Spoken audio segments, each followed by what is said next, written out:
Hey, this is Ms. Hunt. This is video 3 for AP Bio, finishing up our notes. I'm sorry we got cut off earlier. So in class today, we finished up our notes, but we didn't finish our notes. We reached a point right about here of saturation where too much was coming in our brain.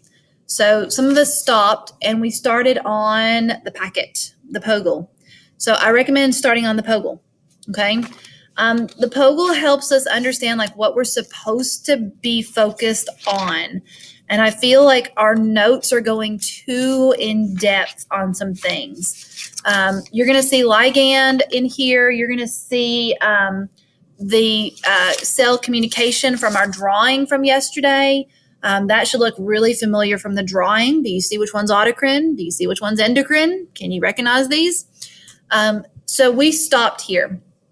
So I'm going to skip all of this until 11.5 because 11.5 is going to hit where we're supposed to know something. It starts right here, okay?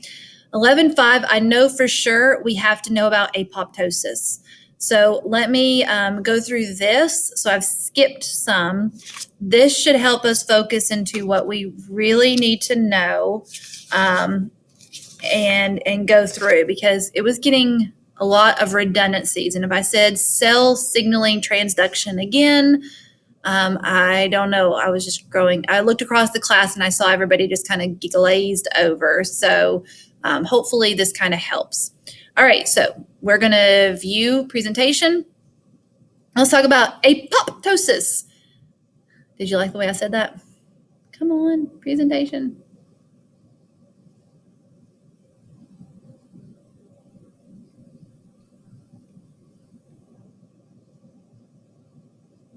It's all happening very slow.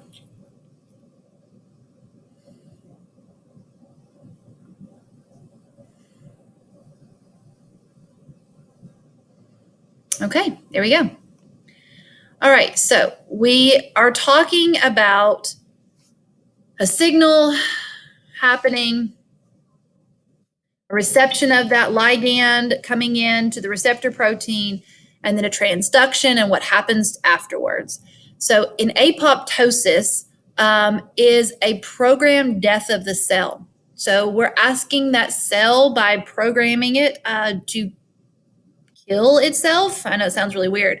What happens is it causes the cell membrane to lyse, L-Y-S-E, and it breaks apart and dies. So you're thinking, well, why would your body want to have cells that just die? Well, sometimes cells get worn out. Sometimes they're ineffective and they're not working correctly. So this gets rid of infected, damaged, or at the end of their functional life, it gets rid of them. So apoptosis kind of causes them to disintegrate. Components of the cell are chopped up and packaged into vesicles that are digested by scavenger cells. Interesting. Probably your white blood cells are going to help clean this up. Apoptosis prevents enzymes from leaking out of this dying cell and damaging neighbor cells. All right. Apoptosis in the soil worm. In worms and other organisms, apoptosis triggers signals that activate a cascade of suicide proteins to have them programmed to destroy themselves. When the death of the signal is received, an apoptosis inhibiting protein is activated, triggering a cascade of proteins to be made. Okay. And the chief caspase in the nematode, which is the worm, a nematode is a worm, earthworm, is the CED-3. Okay. All right. That's coming in. Okay. I think you would be interested in this part. Apoptosis evolved early in animal evolution, essential for the development and maintenance of all animals. Apoptosis is a normal part of the development of the feet and hands for mammals. So apoptosis may be involved in some diseases, for example, Parkinson's and Alzheimer's, how cells shouldn't be destroying themselves, but they are. And maybe into some cancers. So here is a baby fetus. This is a human. It's 7 weeks old. And I don't know if you can tell, but the fingers are webbed together. So they have skin between here. Okay. And what happens is apoptosis. So these cells will be programmed to die off and in the gestation periods, and then fingers will form outward like that. So they were webbing together and then they separate. So you can't see it, but there was skin between here at one of your gestational periods, and then it disappeared and fell apart and had apoptosis. So here you go. So that's what your hand used to look like. Whoa. And then apoptosis, the fingers start to break apart and the webbing between disappears. Apoptosis. Okay. All right. And that's it, because that's the remainder of the rest of it is done. So that is it for the lecturing and for the notes.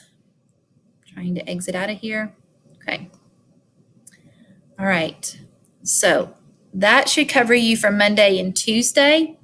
When we look at our lesson plans,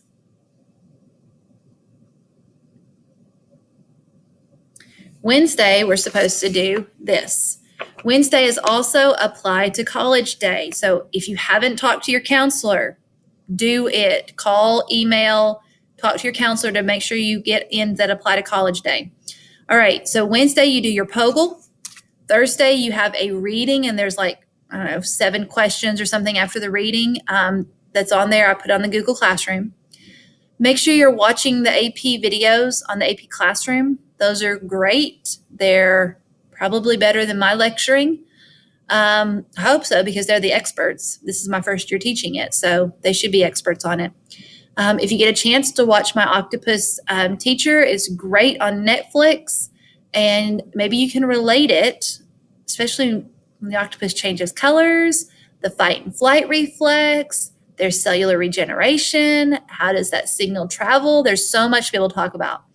And in the end, you have a Pearson review for Chapter 11. I hope you have a good day, and I hope you're watching these videos.